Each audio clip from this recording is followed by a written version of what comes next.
Hello and welcome to my channel. मेरा नाम विजय है और आज की वीडियो का टाइटल है how to write a first Java program. दोस्तों, आज की वीडियो में मैं आपको बताऊंगा कि पहला जावा प्रोग्राम हमें कैसे लिखना है, उसे कैसे कंपाइल करना है और उसे कैसे रन करना है।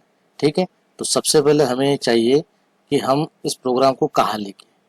ठीक है, तो जावा प्रोग्राम लिखने के लिए कई सारे एडिटर है, कई सारे आईडी है। तो यहाँ पे मैं यूज़ करने वाला हूँ नोटपैड का। ठीक है, तो चलिए शुरू करते हैं आज का वीडियो। तो सबसे पहले तो मैं ओपन कर रहा हूँ नोटपैड को। तो ये नोटपैड फाइल मैंने ओपन कर लिया। अब इसमें मुझे सबसे पहली लाइन लिखना है क्लास डिक्लेरेशन। मतलब जावा जो है it is a true object oriented programming, इसलिए हमें यहाँ पे क्लासेस और ऑब्जेक्ट में ही सारा प्रोग्रामिंग लिखना है। ठीक है, तो यहाँ पर मैंने कीवर्ड लिखा है क्लास और फिर यहाँ पे लिखना होगा मुझे क्लास का नाम। तो क्लास का नाम सपोज मैं यहाँ पर ले रहा हूँ सिंपल। अभी यहाँ पे आपको क्या करना है कि जो भी आप क्लास का नाम लिखोगे उसका जो पहला अल्फ़ाबेट रहेगा उसे आपको कैपिटल ही लिखना है।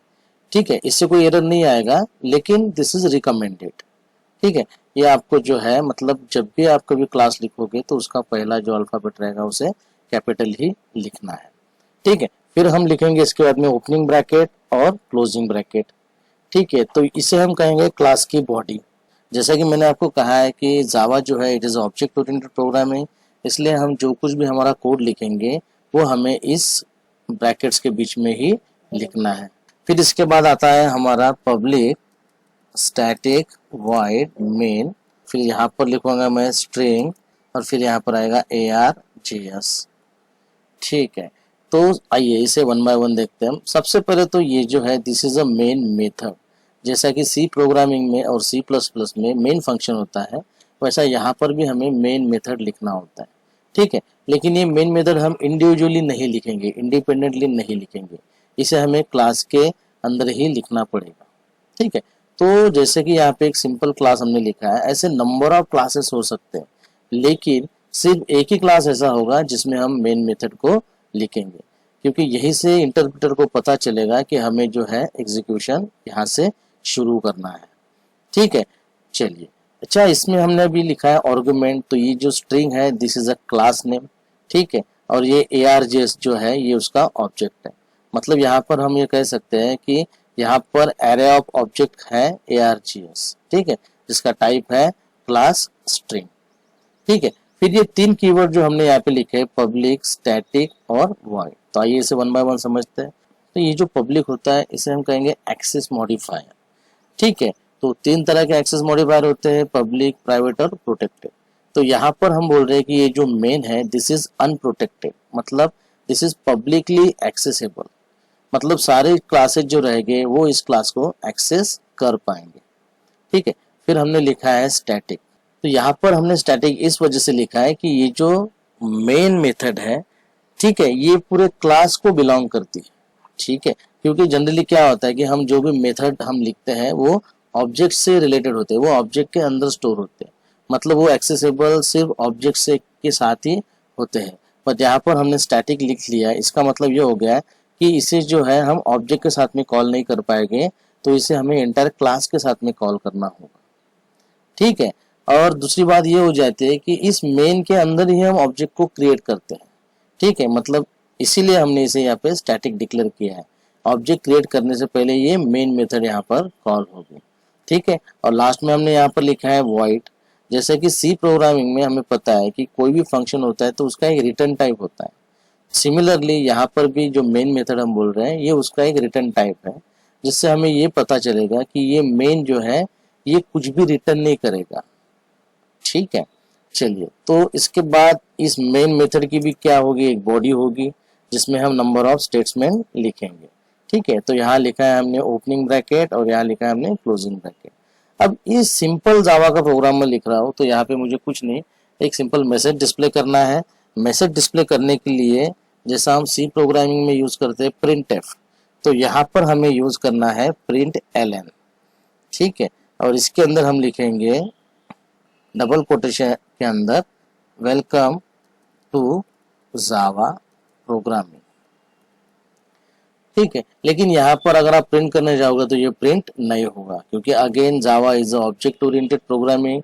तो यहाँ पे जो भी मेथड एक्सेस होंगी वो हमें ऑब्जेक्ट के साथ में ही एक्सेस करनी होगी। तो ये जो प्रिंट एलन मेथड है, इसे यूज करने के लिए मुझे ऑब्जेक्ट यूज करना होगा आउट। ठीक है, मतलब आउट के साथ में ये मेथड मैं एक्सेस कर सकता हूँ। बट अगेन ये ऑब्जेक्ट है, तो किस क्लास का ऑब्जेक्ट है, तो उस क्लास को भी मुझे यहाँ लिखना है। तो ये होता है सिस्टम नाम का एक क्लास जिसका ऑब्जेक्ट है आउट, और ये उसकी मेथड है प्रिंट एलन।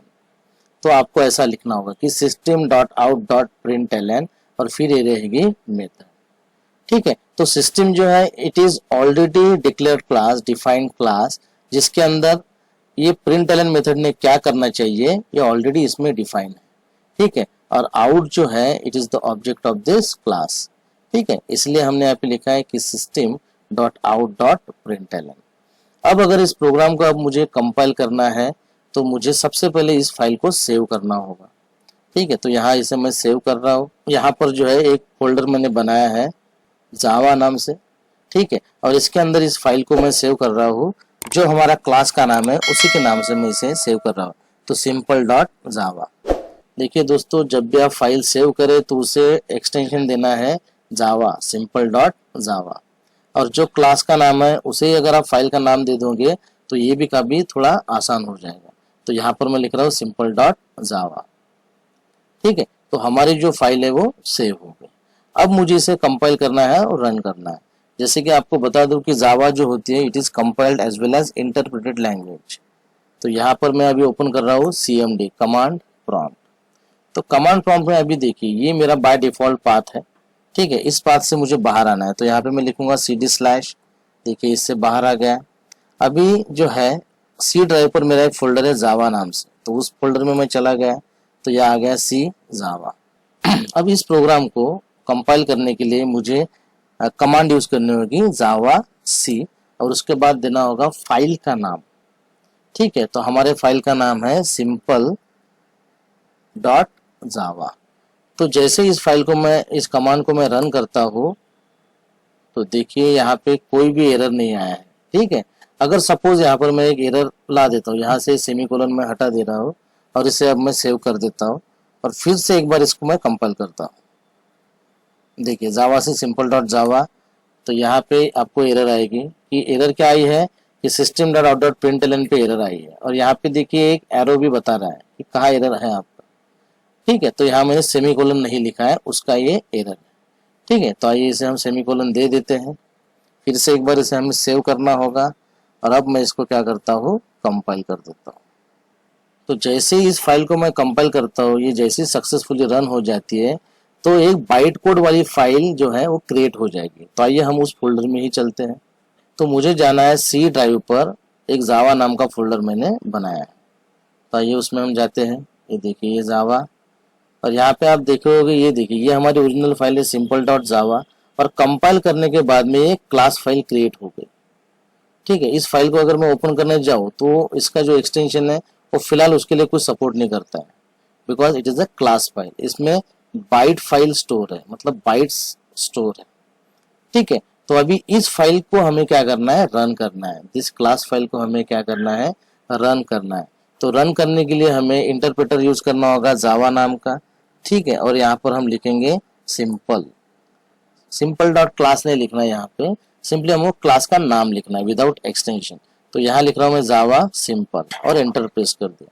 तो देखिए यहाँ पे मैसेज आया है वेलकम टू जावा प्रोग्रामिंग। ठीक है, तो दोस्तों हम जो भी जावा एप्लीकेशन प्रोग्रामिंग करेंगे उसे हमें ऐसे ही रन करना है। मतलब पहले उसे नोटपैड में हमें लिखना है, ठीक है, फिर उसे सेव करना है किसी फोल्डर में, फिर हमें कमांड प्रॉम्प्ट ओपन करना है, फिर हमें उस फोल्डर का पाथ देना है जहाँ पर हमने हमारा जो फाइल है वो स्टोर किया है, फिर जावा सी का यूज करके हमें उस फाइल को कंपाइल करना है। अगर उसमें कोई एरर नहीं होता है तो सक्सेसफुली कंपाइल हो जाएगा और क्लास फाइल में उसका कन्वर्जन आएगा। क्लास फाइल मतलब बाइट्स फाइल। ठीक है, फिर बाय यूजिंग जावा कमांड हमें उस फाइल को रन करना है, तो हमें ये आउटपुट मिल जाएगा। ठीक है दोस्तों, आई होप आपको ये वीडियो जो है समझ में आया होगा। तो मिलते हैं अगली वीडियो में। Thanks for watching.